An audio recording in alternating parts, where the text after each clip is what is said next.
My name is Sarah Galvani Townsend, and today I'm going to be talking about some of the difficulties in controlling leprosy and how to solve those problems. Now, before we get into that, let's talk about what leprosy is.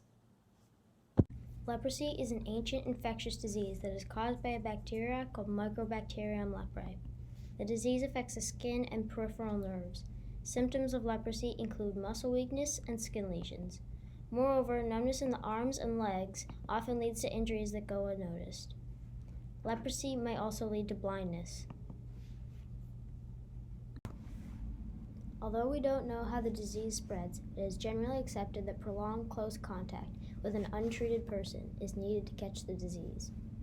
Although most of the documented leprosy cases here are the proportion of cases coming from environmental reservoirs and animal hosts such as armadillos in the Americas, red squirrels in the British Isles, and non-human primates. Do you know that although leprosy has been around for centuries, the bacteria that causes leprosy was only discovered in 1873 by Gerhard Henrik Amur Hansen.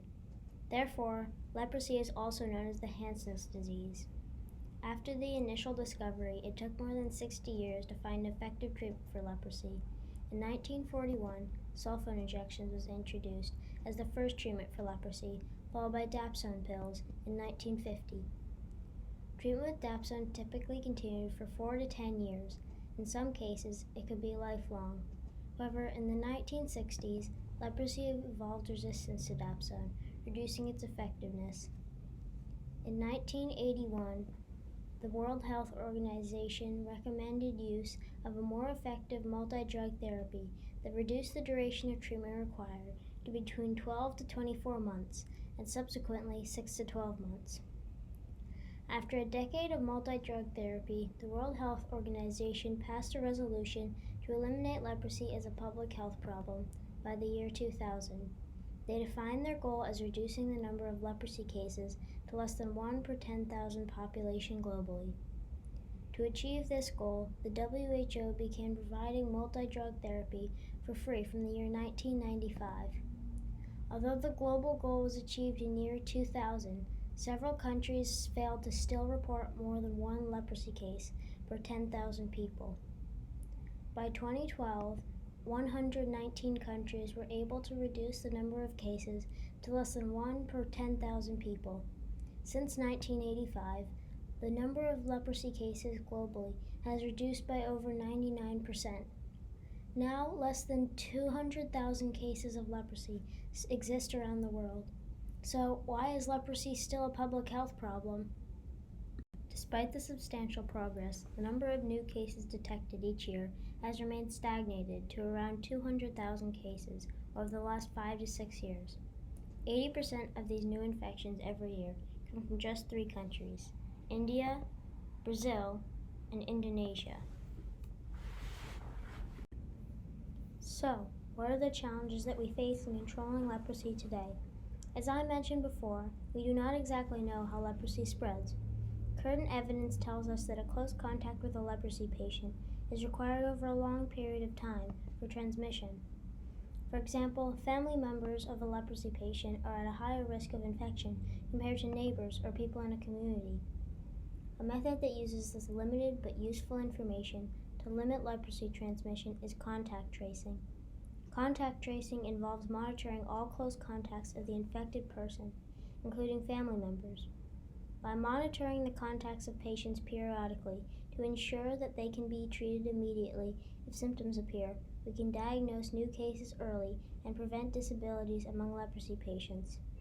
Early diagnosis is therefore critical in leprosy control. In fact, the WHO recommends that the individuals and households of patients should be informed about the first signs of leprosy so they can seek immediate care. Unfortunately, accurate diagnosis of leprosy is difficult too. Leprosy is currently diagnosed by taking a small section of skin for laboratory testing. However, this test is not accurate and is not available everywhere. Doctors usually have to send the samples to specialized laboratories, which delays the diagnosis process.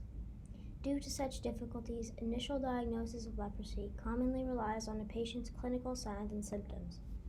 For example, in areas where leprosy cases are prevalent, if individuals have skin lesions consistent with leprosy, along with definite numbness in their limbs, they are diagnosed as leprosy patients.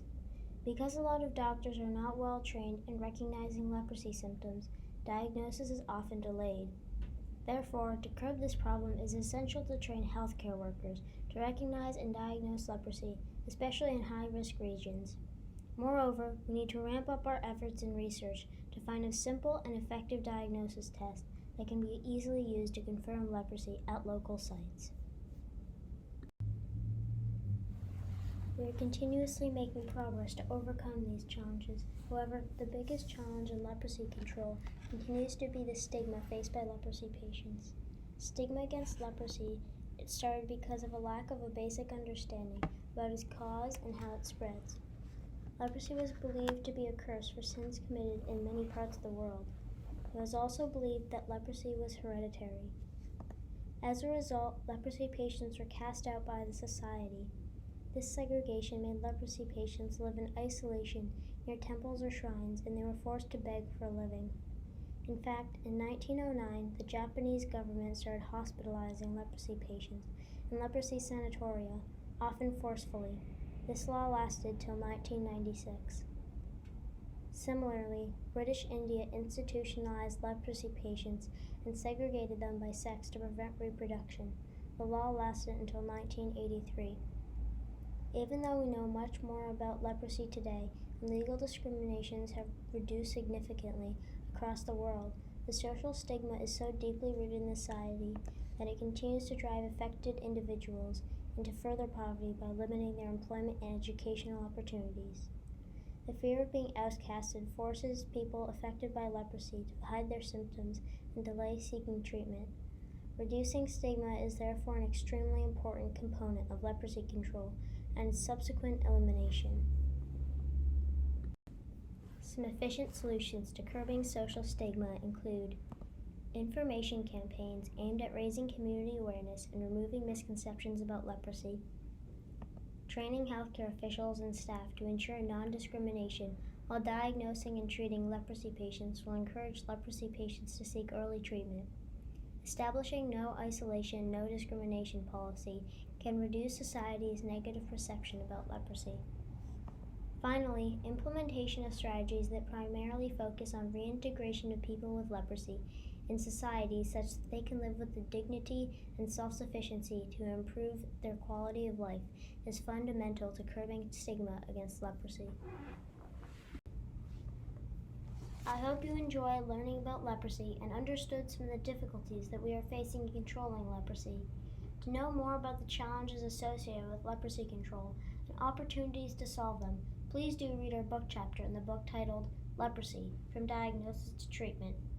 Please find the link to the book in the description below. Thanks for watching!